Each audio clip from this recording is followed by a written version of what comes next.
السلام علیکم اسٹوڈینٹس، کیسے ہیں آپ سب اسٹوڈینٹس؟ آج ہم لوگ دیکھیں گے کہ جو CS619 کا جو پروجیکٹ ہے اس میں SRS ڈاکومنٹ ہم کیسے بناتے ہیں۔ یہ جو SRS ڈاکومنٹ آج آپ کو دکھاؤں گی، میں نے خود بنایا ہے، میرا اپنا پروجیکٹ تھا لاسٹ سمسٹر میں، اس کا SRS ڈاکومنٹ ہے، تو آپ سے شیئر کرتی ہوں۔ سب سے پہلے ہم ٹیمپلیٹ دیکھیں گے SRS ڈاکومنٹ کا۔ تو دیکھیں جس طرح سے یہاں پہ آپ کے پاس give here your own project title, تو یہاں پہ آپ لوگوں نے اپنے پروجیکٹ کا ٹائٹل لکھنا ہے، ٹھیک ہے۔ اور اس کے بعد آپ کے پاس جس طرح سے soft where requirement specification means SRS ہے، اور دین اس کے بعد آپ کے پاس جو ورژن ہے 1.0، آپ نے اس کو 1.0 ہی رکھنا ہے۔ یہ جب ہم لوگ فائنل ڈیلیوریبل میں اگر آپ کو کوئی مسٹیک ہوتی ہے تو آپ اس کو 1.1 کر کے اس میں ساتھ ایڈ کرتے ہیں، ٹھیک ہے۔ اس کے بعد اگر ہم لوگ یہاں پہ نیچے آ جائیں تو دیکھیں یہاں پہ آپ کے پاس گروپ آئی ڈی ہے، جہاں پہ آپ نے مینشن کرنی ہے، جو آپ کی گروپ آئی ڈی ہے اس کو مینشن کرنا ہے۔ اگر آپ سنگل ہیں پھر بھی آپ کے پاس وہاں پہ گروپ آئی ڈی ہوتی ہے، وہ مینشن کرنی ہے، اور اس کے ساتھ آپ نے اپنی اسٹوڈنٹ آئی ڈی کو مینشن کرنا ہے۔ اس کے بعد سپروائزر نیم ہے، آپ نے یہاں پہ آپ کا جو بھی سپروائزر ہے آپ نے اس کا یہاں پہ نیم ایڈ کر دینا ہے، وہ بھی آپ کے پاس جو پروجیکٹ کا جو ڈاکومنٹ ہے وہاں پہ اس میں اس نے مینشن کیا ہوا ہوتا ہے، ٹھیک ہے۔ تو اگر ہم لوگ یہاں پہ اس کے بعد دیکھیں تو آپ کے پاس یہاں پہ ڈیٹ آتی ہے، ورژن، ڈسکرپشن ہے، آتھر، یہ آپ کی ریویژن ہسٹری ہے، آپ نے یہاں پہ ڈیٹ لکھنی ہے SRS ڈاکومنٹ کی جو بھی ڈیٹ ہے۔ اس کے بعد ورژن آپ کا 1.0 ہی آئے گا، ابھی انٹروڈکشن آپ نے لکھنا ہے جو بھی آپ کے پروجیکٹ کا انٹروڈکشن ہے، اور اس کے بعد آپ نے آتھر کا نیم لکھنا ہے۔ اس کے بعد اگر ہم لوگ دیکھیں تو یہاں پہ آپ کے پاس ٹیبل آف کنٹینٹس آ جاتے ہیں۔ آپ ان ٹیبل آف کنٹینٹس کو سیم ایسے بھی رکھ سکتے ہیں، ایز اٹ از آپ اس کو یوز کر لیں، اگر آپ چاہتے ہیں تو آپ اس کو چینج کر لیں۔ آپ وہ بھی میں آپ کو اپنا SRS ڈاکومنٹ بتاؤں گی، وہاں پہ میں نے آپ خود سے بنایا ہوا ہے، چینج کیا ہوا ہے، سیم ایسا نہیں ہے تو آپ چینج کر سکتے ہیں۔ MS ورڈ آپ کو آپشن دیتا ہے، وہاں پہ ٹیبل آف کنٹینٹس پہ جا کے اس کو چینج کر سکتے ہیں۔ پھر ہم اگر SRS ڈاکومنٹس میں آ جائیں تو یہاں پہ آپ کے پاس اسکوپ آف پروجیکٹ ہے، اس کے بعد آپ کے پاس functional and non functional requirements آ جاتی ہیں، use case diagram, user scenario, اور دین اڈاپٹ میتھڈالوجی آ جاتی ہے، اور ورک پلین آ جاتا ہے۔ تو یہ تمام چیزیں آپ لوگ اس میں لکھیں گے۔ اب میں آپ کو وہ سمپل دکھا دیتی ہوں، جو میں نے SRS ڈاکومنٹ خود بنایا ہوا ہے۔ میرے پروجیکٹ کا نام ٹوائلنٹ تھا تو میں نے یہاں پہ ٹوائلنٹ لکھ دیا۔ آپ اپنے پروجیکٹ کا جو بھی نیم ہے وہ یہاں پہ لکھیں گے۔ اس کے بعد یہاں پہ گروپ آئی ڈی میں نے مینشن کر دی ہے، اور اپنا جو اسٹوڈنٹ آئی ڈی ہے اس کو مینشن کر دیا ہے۔ دین اس کے بعد دیکھیں نیچے میں نے اپنا جو سپروائزر ہے، ہماری جو سپروائزر ہے میڈم، ان کا میں نے نیم مینشن کر دیا ہے، ٹھیک ہے۔ آپ نے سیم ایسے ہی کرنا ہے۔ اور جو اگر آپ گروپ میں نہیں ہیں، آپ کے پاس دوسرا بندہ نہیں ہے گروپ میں، تو آپ کے پاس پھر بھی ایک گروپ آئی ڈی دی ہوتی ہے، آپ نے وہ مینشن کرنی ہے لاسٹ میں۔ ڈیٹ لکھنی ہے آپ نے، ورژن لکھنا ہے، ڈسکرپشن میں آپ نے ڈسکرپشن لکھنی ہے اپنے پروجیکٹ کی، وہ پروجیکٹ کا جو انٹروڈکشن ہے آپ سیم ٹو سیم وہ بھی لکھ سکتے ہیں، لیکن میرے خیال میں آپ تھوڑا سا وہاں سے کاپی کریں اور کچھ خود سے لکھیں۔ آپ سرچ کر سکتے ہیں نیٹ پہ، آپ تھوڑا سا اپنی ورڈنگ میں بھی اس کو لکھیں، اور آتھر کی جگہ آپ نے اپنی آئی ڈی جو ہے اس کو مینشن کر دینا ہے، ٹھیک ہے۔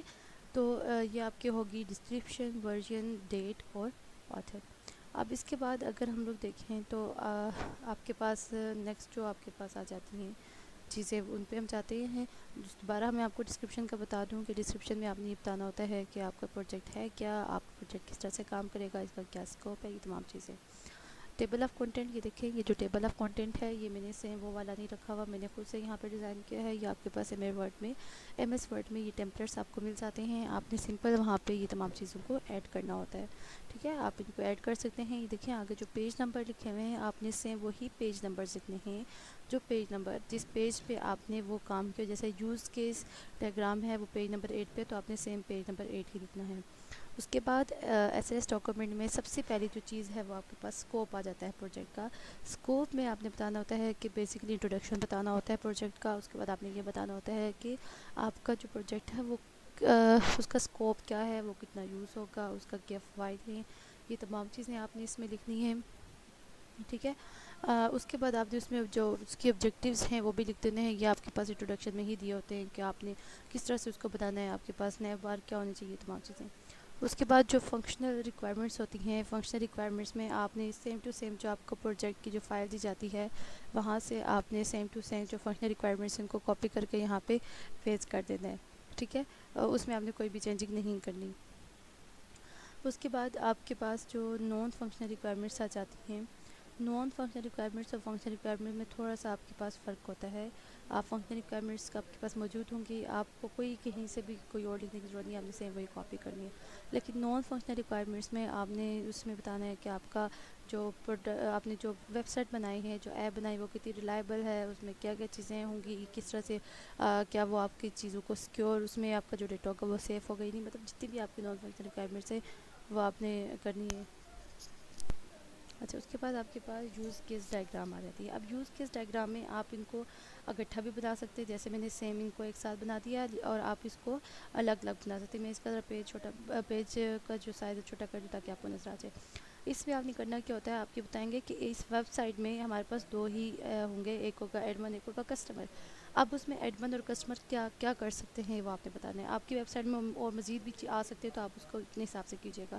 کسٹمر ہے، جیسے میری جو ویب سائٹ ہے اس میں کسٹمر کیا کر سکتا ہے، سائن اپ کر سکتا ہے، لاگ ان کر سکتا ہے، اس کے بعد آرڈر کر سکتا ہے، آئٹمس کو کوانٹٹی سلیکٹ کر سکتی ہے، ایڈ ٹو کارٹ کر سکتے ہیں، یہ تمام چیزیں کسٹمر کر سکتے ہیں۔ اس کے علاوہ کسٹمر کچھ بھی نہیں کرے گا۔ باقی جو کام ہے، جس طرح سے آپ کی جو ریکویسٹ ہے اس کو ایکسیپٹ کرنا، ریجیکٹ کرنا، اور ریکارڈ رکھنا کسٹمر کا، اس کی کوانٹٹی کو سلیکٹ کرنا، اور اس کے علاوہ سائن اپ کرنا، لاگ ان کرنا، یہ تمام کام ایڈمن بھی کر سکتا ہے۔ تو یہ میں نے ایک ساتھ ہی ان کا بنا دیا ہے۔ آپ اگر چاہیں تو اسی طرح سے سیم ایک ساتھ بنا سکتے ہیں، ورنہ آپ ان کو سیپریٹ ڈائیگرامس بھی بنا سکتے ہیں، ٹھیک ہے، کوئی ایشو نہیں ہے کہ آپ نے اس کو کس طرح سے بنانا ہے۔ اب یہ ہمارے پاس یوز کیس ڈائیگرام آ گئی۔ جو یوزیج سینیریو ہے، آپ نے انہی یوز کیس ڈائیگرامس میں ہم نے جو اوپر بنائی ہوئی جس طرح لاگ ان، سائن اپ، انہی کا آپ نے یوزیج سینیریو دینا ہے۔ جیسے یوز کیس ٹائٹل ہمارے پاس سب سے پہلے سائن اپ کا آ گیا۔ اب یو سی 01 میں نے دیکھیں یہ جو لکھا ہوا ہے، یو سی 01 کا مطلب ہے یوز کیس آئی ڈی، اور یوز کیس 01 یہ فرسٹ آئی ڈی ہے تو 1۔ جب آپ دوسرا بنائیں گے جیسے لاگ ان کا، اس میں 2 آ جائے گا۔ اس کے بعد آپ نے ایکٹرز بتانے ہیں، کون کون سے ایکٹرز ہیں۔ میرے پاس صرف 2 ہی ایکٹرز ہیں، ایڈمن اور یوزر، تو میں نے دونوں لکھے ہیں، ایڈمن اور کسٹمر بھی لکھ سکتے ہیں۔ ڈسکرپشن، ایکسیپشن، پوسٹ کنڈیشن اور آتھر کا آپ نے لکھ دینا ہے، ٹھیک ہے۔ اسی طرح سے آپ کے پاس تمام اوپر جو آپ نے چیزیں لکھی ہوئی، یہ جو آپ کے پاس یوز کیس ڈائیگرام میں آپ نے بنائی، وہ تمام آپ نے اس طرح سے یوزیج سینیریو ان کا آپ نے بیان کرنا ہے نیچے، ٹھیک ہے۔ اس کے بعد آپ کے پاس یہ تمام چیزیں ہوگی۔ اب آ گیا اڈاپٹ میتھڈالوجی۔ میں نے اس میں ہم لوگ 2 میتھڈالوجیز کو یوز کرتے ہیں، ایک ہوتا ہے واٹر فال ماڈل، ایک ہوتا ہے وی یو پروجیکٹ ماڈل۔ تو ہم لوگ سب سے پہلے آپ نے واٹر فال ماڈل ہوتا کیا ہے وہ بتانا ہے، اس کی ڈیفینیشن بتانی ہے، اس کو وہ بنا کے یہاں پہ شو کرنا ہے۔ اس کے بعد آپ نے کیا کرنا ہے، وہ جو تمام چیزیں ہیں ان کو آپ نے یہ جس طرح سے سسٹم ریکوائرمنٹس ہے اس کو آپ نے تھوڑا تھوڑا سب چیزوں کو ان کو ڈیفائن کرنا ہے۔ پھر آپ وی یو پروجیکٹ ماڈل پہ آ جائیں گے، ٹھیک ہے۔ آپ نے وی یو پروجیکٹ ماڈل ہوتا کیا ہے وہ بتانا ہے، اس کے جو فیزز ہیں وہ لکھنے ہیں، اس کو ڈائیگرام بتانی ہے۔ پھر آپ نے ریزنز بتانی ہے کہ آپ وی یو پروسیس ماڈل کو کیوں چوز کرنا چاہتے ہیں۔ آپ یہ سیم ٹو سیم یہی ریزنز بھی لکھ سکتے ہیں، آپ ان کو چینج بھی کر سکتے ہیں۔ اس کے بعد ورک پلین ہے، یہ میں نے ایم ایس ویزیو پہ بنایا ہے، آپ ایم ایس پروجیکٹ بھی بنا سکتے ہیں، آپ کے پاس آن لائن لنکس ہیں وہاں پہ بھی بنا سکتے ہیں۔ اس کا بھی میں نے پوری ویڈیو بنی ہوئی ہے، وہ بھی میں آپ لوگوں سے شیئر کر دوں گی، ٹھیک ہے۔ اس میں آپ نے یہ بتانا تھا کہ بس سیم ٹو سیم وہ جو آپ کے پاس ایک اسکیجول آتا ہے، آپ نے وہ اسکیجول پہ لکھنا ہے، اور آگے آپ نے یہ بتانا تھا کہ کتنے ڈیز لگ رہے ہیں، کس طرح سے لگ رہے ہیں۔ یہ آپ کا ایک پروجیکٹ کا کیا ہو جاتا ہے، آپ کے پاس ایک پلین ہو جاتا ہے، ٹھیک ہے۔ آئی ہوپ آپ لوگوں کو ایس ایل ایس ڈاکومنٹ کی سمجھ آ گئی ہوگی، امید کرتی ہوں آپ کو سمجھ آ گئی۔ اگر آپ کو کوئی بھی چیز کسی بھی جگہ سے کوئی بھی مشکل ہوتی ہے، کوئی کویسچن ہے، کوئی کوئری ہے، آپ مجھ سے کامنٹ سیکشن میں پوچھ سکتے ہیں، ٹھیک ہے۔ اور کائنڈلی میرے چینل کو سبسکرائب کر لیں۔ ویڈیو اگر پسند آئی ہے تو اس کو شیئر اور لائک کرنا مت بھولیے گا۔ تھینک یو سو مچ، اللہ حافظ۔